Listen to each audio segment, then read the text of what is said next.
ගෙදර තියෙන දේවල් ටිකක් දාලා ගොඩක් රසට ෆ්‍රයිඩ් රයිස් එකක් හදමුද? මේක හදාගන්න වැඩි වෙලාවක් යන්නෙත් නැහැ. අපි බලමු කොහොමද හදන්නේ, මොනවද අපිට ඕන වෙන්නේ කියලා. ඔයාලා හැමෝම ගොඩාක් ආදරෙන් MS කිචන් එකට පිළිගන්නවා. සබ්ස්ක්‍රයිබ් කරලාම එකතු වෙන්න.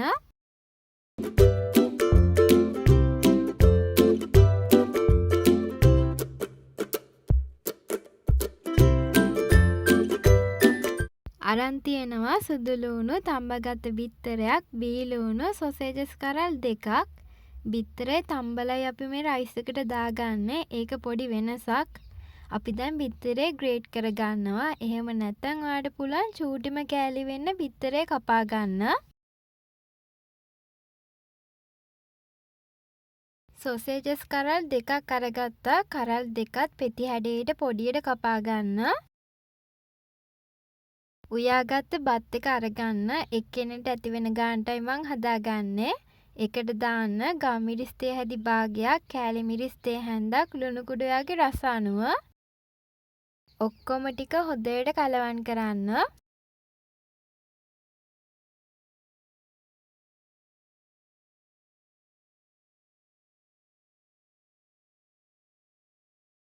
දැන් යමු රයිස් එක හදාගන්න. ලිපේ තියාගන්න භාජනයට පොල් තෙල් ටිකක් දාලා තියාගන්න. තෙල් එකට දාන්න කොටාගත්ත සුදු ලුණු ටික. සුදු ලුණු ටික ටික වෙලාවක් තෙලේ බැදෙන්න දෙන්න.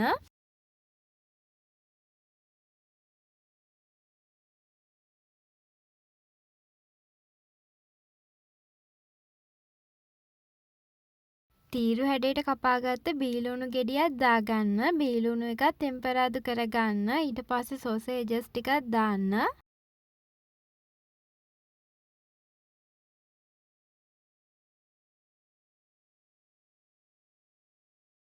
ග්‍රේට් කරගත්ත බිත්තරයත් එකතු කරන්න.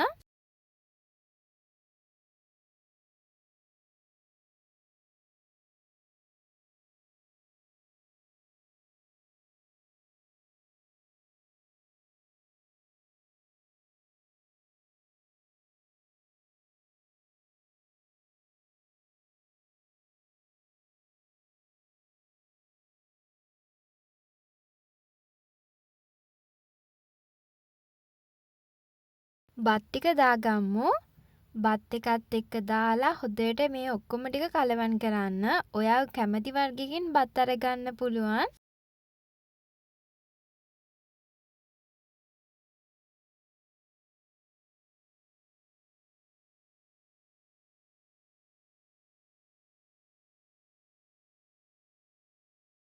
මේ අතරතුර ලුණු රසත් බලලා ලුණු මදි නම් දාගන්න.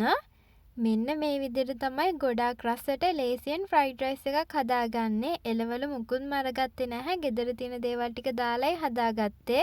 මේ රයිස් එක ඔයාලට ඕනම වෙලාවක හදාගෙන කන්න පුළුවන්. එහෙනම් අලුත් වීඩියෝ එකක් අරගෙන ඔයාලව හම්බෙන්න එන්නම්. ඔයාලා අනිවාර්යෙන්ම මගේ channel එක subscribe කරලා තියාගන්න. මේ වගේ වීඩියෝ ගොඩාක් බලන්න පුළුවන්.